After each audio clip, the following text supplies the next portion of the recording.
Welcome to Modern Home Masterminds with Bespoke Brokers. I'm Shauna Glazier, designated broker and owner. And I'm Brittany Williamson, associate broker. Shauna and I are Bespoke Real Estate, but we're also your guides to modern luxury across the entire state of Arizona.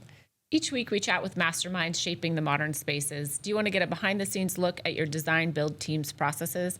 Well, open communication and teamwork will lead you to a successful project. From architects to builders, designers, and more, let's explore the art of modern living together. All right. What separates a truly exceptional custom home from an expensive one?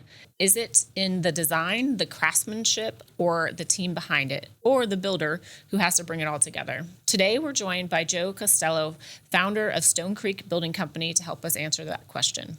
That's right. Joe is a second-generation builder and the founder of Stonecreek Building Company. For more than 30 years, he's been building luxury custom homes throughout Paradise Valley, Scottsdale, and Phoenix, earning a reputation for exceptional craftsmanship, solving complex construction challenges, and collaborating with many of the Southwest's leading architects and designers. Welcome, Joe. Well, thanks for having me. It is a treat to get you on this podcast and chat with you and learn a little bit about your company. We've seen a lot of your work, so now to have the conversation is great. All right, you've worked with some of Arizona's most respected architects for decades. What do the best architect-builder relationships have in common? I think best depends on the perspective, but for me, it's when it's a collaboration. When I love the energy that a really good architect brings because it's so creative. And have none of those talents, but I know how to build things. Mm-hmm. And I love it when they will involve me in the process of, here's my vision, Joe, how can we do this? And I don't really have an ego. So, and most of them do. So when they tell me, when I throw an idea out there, they say, that's a terrible idea. It doesn't bother me. I just fire another one at them. And if I get one, I've done my job as a resource to them so that their vision, and then when it happens, they're really thrilled that, oh, we made this work. This is great. Mm-hmm. So that's my dream, is when we're just working back and forth and letting me figure out how to build what they're envisioning. Sounds like you're the solution guy. Yeah. Well, they would call themselves the solution guy. Yeah, but a lot of the times they're designing things aesthetically that look amazing, but you're the one that knows, like, can this actually be built? And what waterproofing issues is that detail going to have, or what? Or cost. Like, so very often I've been out there and been talked to, like, oh, shouldn't cost more to build this round wall than this straight wall. Really, let me show you how we build a round wall. Yeah. And here's a saw. Show me. And they're like, you're right. Okay, forget what I said. Mm-hmm. So I think we're great when we stay in our own lanes. Mm-hmm. And when they ask me my opinion about things, how's it going to look? I can say, I'm not that guy. I can tell you how I can build it, but talk to the architect or the designer how it's going to look. That's their lane. Yeah, I love that. You truly do stay in your lane. That's great. Try to, but we're always changing lanes a little bit because they're going to go. The architects for a long time there was, and still happens, a lot of times there's no cost input from a builder as it's being designed, mm-hmm. and there's too many houses on drafting tables. Well, now on discs or something, but that too many houses get designed that are awesome, but they cannot afford to be built. Mm-hmm. And they pay all this money to get it designed. Then they go out and start pricing it and they realize, oh, wow, this is twice what we thought it would be.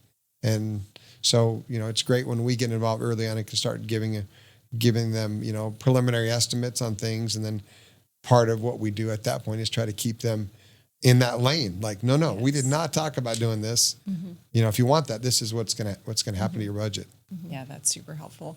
Well, you've built through multiple market cycles now. How have you seen homeowners' priorities change over the years with these luxury custom homes? My market are, they're most times people with quite a bit of money, mm-hmm. and that really hasn't changed. Their priority is we want it as close to perfect as possible. Mm-hmm. And that's what we like to do. I haven't seen really that priority change a lot. If it's a client that wants kind of stuff for cosmetic jewelry, like things, we're not the builder. Mm-hmm. Find somebody else. We always say putty and paint, make it what it ain't. That's not what we do. We try to do things as close to perfect as possible. Mm-hmm. And our clients are people that appreciate that and want that to happen. That's the quality they want. And that really hasn't changed. And through the up and down cycles, we've always stayed busy. That market has always been there. It switched from, like, in 2008 when everything fell apart. It switched to everyone was just doing remodels, but we've always done remodels too. So for a couple of years, all we did was remodels, but we stayed busy and stayed in the black and didn't have to let anybody go. And then the big new homes started coming back, and we always have a mix going. Well, I do feel like those are the homes too, those well-built custom homes. Trends come and go, but people can see that when something has been well-built, and it tends to stand the test of time much better than some of the stuff we see. Yeah. The quality construction. Yeah, that's for sure. That's for sure. And so it's timeless when you see how something's, go to Frank Lloyd Wright's homes, and I was able to go to Chicago and see some of those, like, timeless, and just beautiful craftsmanship. Which ones you see in Chicago? We went to Oak Park and saw, his studio and three or four homes in there. Temple. We went to Unity Temple, and then we went to the one that's in Frederick Roby. The Roby House. Roby House, yeah. Those That are was the my ones we favorite. saw. Yeah. And then we've been to Falling. My wife and I've been to Falling Water too. Yeah. But yeah, really cool. Yeah. What's the other one that's right? I always forget the Tuck Knob. I didn't see Right that. up the, is that what it is? No, I'm drawing a blank. But there's another one real close to Falling Water. It's Oh. like 15-minute drive. Oh, It's worth I haven't seen it. going to, yeah. All right. What are some of the more difficult architectural details or design features you've ever had to bring to life? I think in most of what we do, anything, right? We've done, if you look at my portfolio, we've done historic remodels. We've done some really cool, really historic things. If it requires craftsmanship, we like to do it. But I would say if you look at my portfolio, most of the stuff you'll see is pretty contemporary, modern type things. And my background after college was working heavy commercial for McCarthy and for Oakland, big jobs. So concrete and steel and glass, did it all day long. Where a lot of the residential builders at the time, what is this? I don't know how to deal with this. Yeah. So that's kind of how I got in with Will, is because that's what his language was, and that's what I did all the time. And Will Bruder, yeah. Sorry. And so I think that trying to make that look, because when you're dealing with raw materials like that, what you see is what you get. There's you can't caulk it to cover it up. It's got to be dead on. So those are always challenging, getting the precision you need to make it look right. Exposed structural steel, all those kinds of things are what we do. Exposed concrete, exposed block. They're not going to throw drywall over the top of it, and it's got to look right. That's just every day. That's a challenge. I love doing stuff like there was an image that you've got in there of this big door. And it was a Gordy Rogers project, and I loved working with Gordy. And he was telling me one of those examples, like, hey, my vision is I want this big 10-foot wide wall to be the front door, and I want to be able to open it with your pinky. An old lady with her pinky could open it. And so, but I don't know how to make it work. Yeah. So we collaborated with our metalsmith and came up with a couple different prototypes for him. And he was like, this is it. And then we just kept going with it. And that's when I'm just... super happy doing stuff like that. And then when his eyes are happy, like, oh, this is great. This is what we were thinking. And so that house is probably. Can she open it with her pinky? Yeah. 20, I think probably at least 28 years ago, we did that house. Wow. That's very cool to just see somebody else's vision. You can just bring their vision to life. It's cool when they see it and they go, yeah, that's exactly what I was thinking, or better than what I thought it was. And that's when I feel like I love my job. Yeah. Let's maybe skip around. Let's just look at this project, and then we can, and then we'll go back to some questions. But since we're here, so you already said who the architect was. That house is one of the coolest houses we did, because for a lot of reasons. It was Gordy Rogers was the designer. The clients were out of Chicago. Beautiful couple, awesome people. That lot it's a lot with two ridges and a big wash through the middle, and no one wanted that lot. It's in Glenmoor. No one wanted the lot because it's got this giant wash to it. Gordy sees this, a wonderful architect. Oh yeah, this could be great. So we build this. He designs it where the guest house is on one of the ridges. There's a 70-foot bridge that connects them right there. This is the bridge. And the main house is there. And anyways, we finished the house, and it wins an AIA Home of the Year award. Here, this lot nobody wanted, and Gordy turned it into an AIA Home of the Year.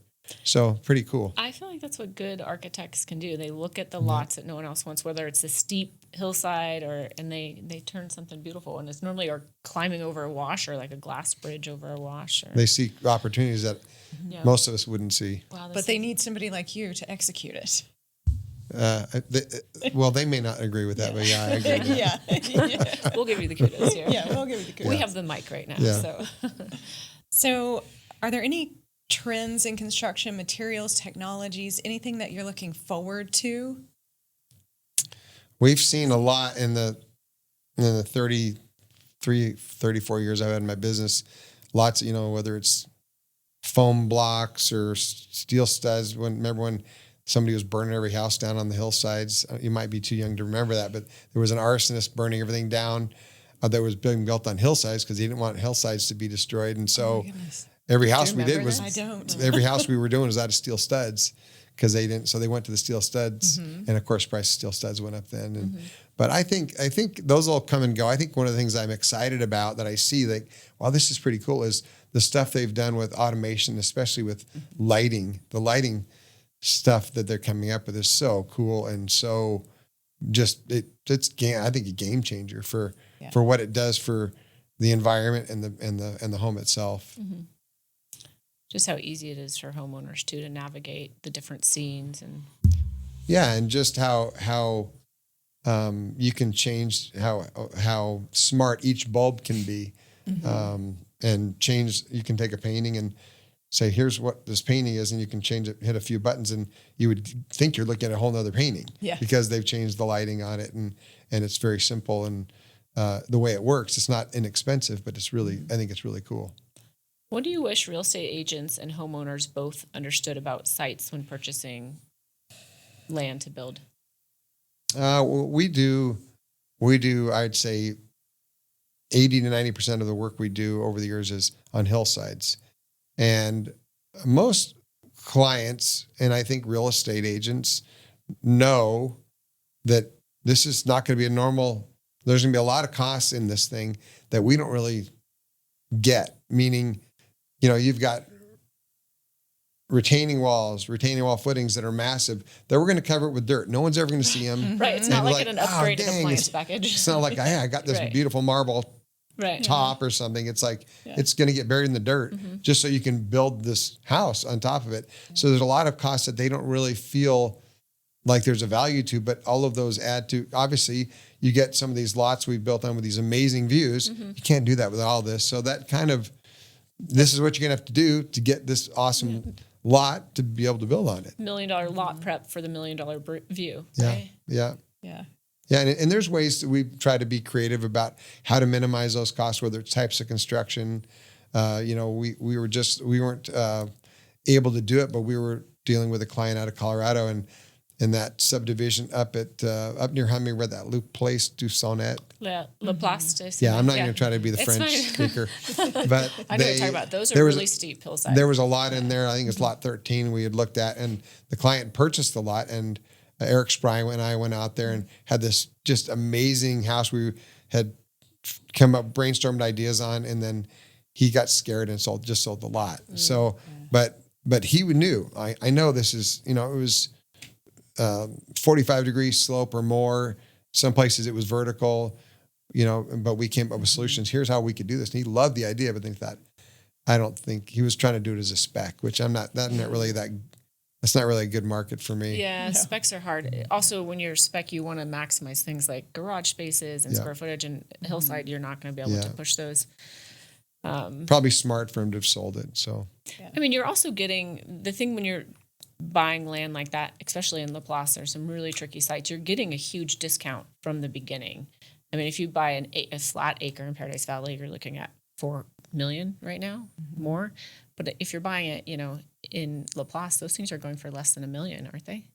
I don't know. Yeah. So you're saving a lot of upfront costs. So you should be able to afford to do the lot prep and all of that. But for a spec, that would be difficult because you cut out a whole market of people, that want yard space or, and just garage and then the added time to do hillside and all that lot prep. Yeah. Where the developer's going to want as quick as possible. Sure, you cut out a market, but you also it's a whole market in itself. Like somebody that wants a full city view, they're not looking at flat lots. Right. So that's a market in itself. Some people, a lot of the houses we build on, I would never want to live there because I have a bunch of kids. Yeah. And they would kill themselves on bikes trying to go down up and down those hills. And so it's, it depends on there's always a market for somebody. You just got to find who that person is and make it fit. For sure. That's true. All right. Should we look at some more projects? Yes, please. My favorite one that I've seen of yours is this one here. Should you tell us a little bit what we're looking at?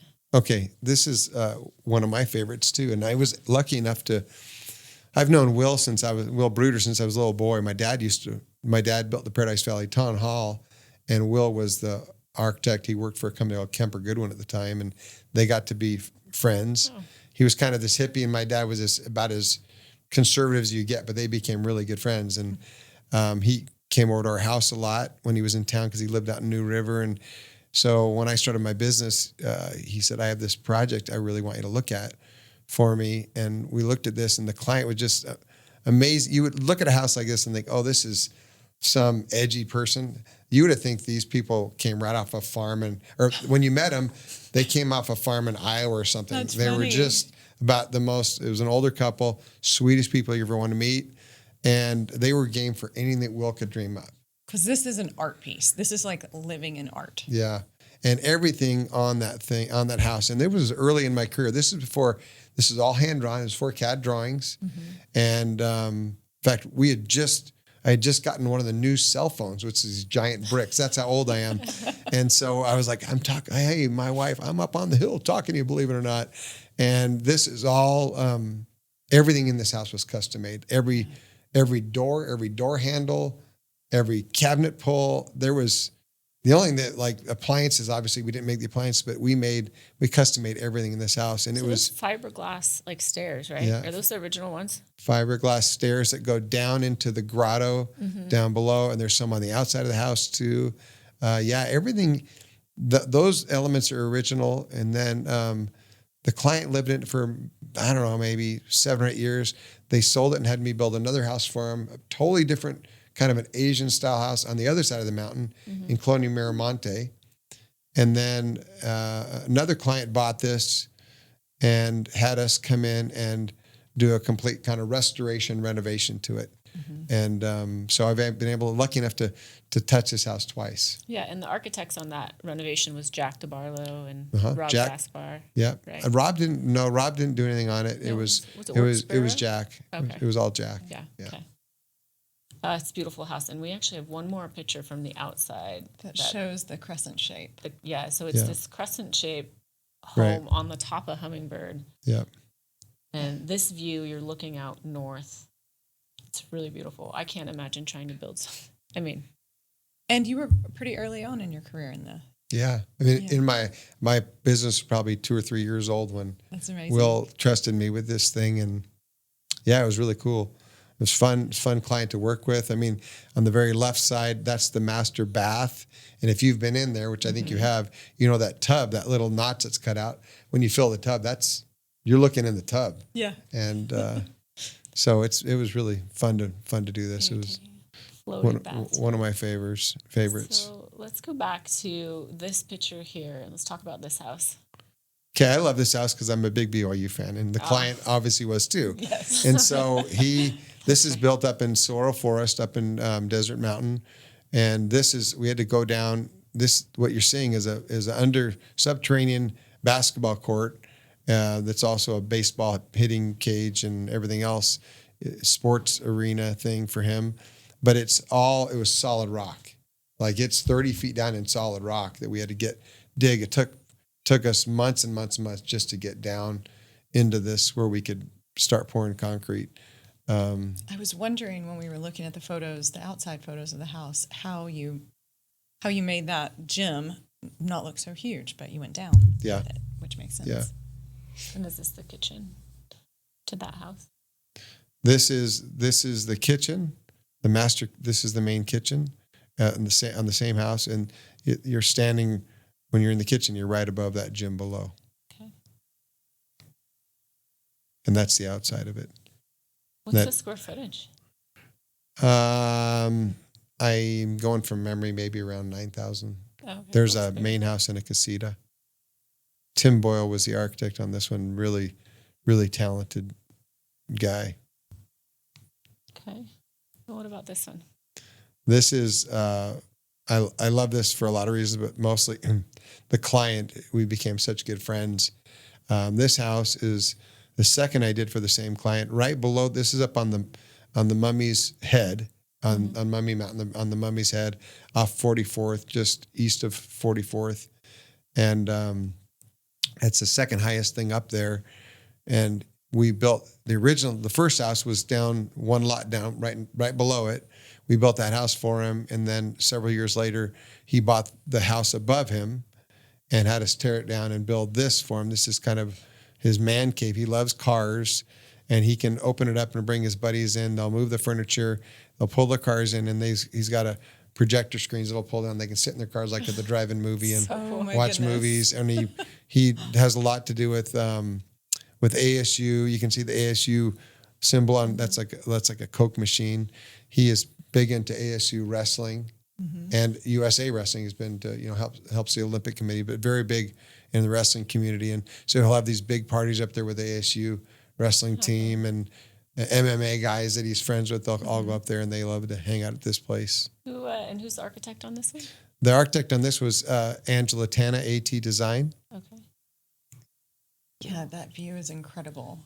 A fun space. Yeah, he's got almost 360 views. Yeah. All right. What's this one? This house is out in North Scottsdale. I'm trying to remember the name of the subdivision. It's a little hidden gem, very quiet subdivision. This was designed by Hugh Cannell, who's just a very iconic architect in the Valley. Wonderful person to be with, and his vision's wonderful. David Michael Miller, super talented interior designer, did the interiors.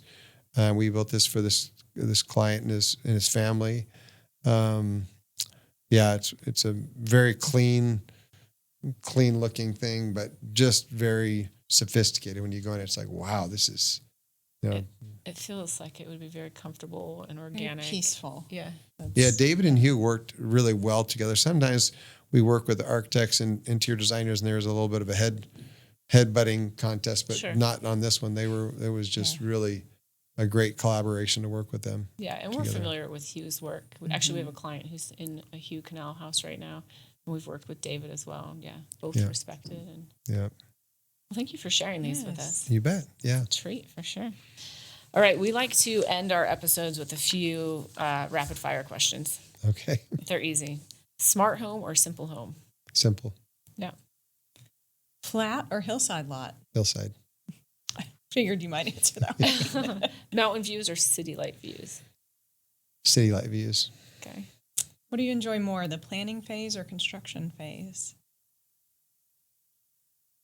I love both. I love the planning phase, and then it's just the energy is so cool because you see the creative process, and then when we start doing that and we can actually bring it to life, and then seeing both the client and the architect just light up because wow, this is better than I thought. That's the payback. Mm-hmm. Mm-hmm. What about a piece of advice for someone building a custom home? What I would tell anybody building a custom home is spend the time, energy, and dollars on hiring a really good architect and designer. Too many homes are built. I like this floor plan. I found this in a magazine. I'm not to knock that, but and then they put it on a lot that wasn't designed for it. These homes you see were done, every window, everything was done specifically for that lot to maximize everything about the client's lifestyle. And then you get a really good architect will involve the client so the house fits their lifestyle. And my wife and I are a good example of that. Will was kind enough to design our home, and and it was nothing like what we envisioned. Like we had no idea. And he showed him a floor plan. He says, I don't want to see it. We're like, no, but that's our perfect floor plan. I don't want to see it. Sounds like Will. Then he quizzed us over dinner one night and came back with a floor plan that was nothing like what we thought, but we've been in the house 26 years and it's perfect. And if I think about selling it, my kids will kill me because we love our house so much. Well, if you do think about selling it. Oh, yeah. Yes. Yes. We know people. We're good at putting a story together, and we do think that that's very important to put that story together. Well, Joe, thank you so much for being on our show. We're going to tell our listeners where they can find you, but if you wouldn't mind just letting us know the best place to find you. You can just call me. I mean, my number's on my website, and What's the website? stonecreekbuilding.com. Perfect. Yeah. Thanks so much for joining us. Thanks for having Really me. appreciate it. All right, that's it for today's episode of Modern Home Mastermind. If you've enjoyed the show, please like, rate, and subscribe. Thanks to our guest for sharing his insights and to you for learning about everything modern with us. And if you're ready to take the next step in your real estate journey, please reach out to us at Bespoke Real Estate. And until next time, keep living, loving everything modern.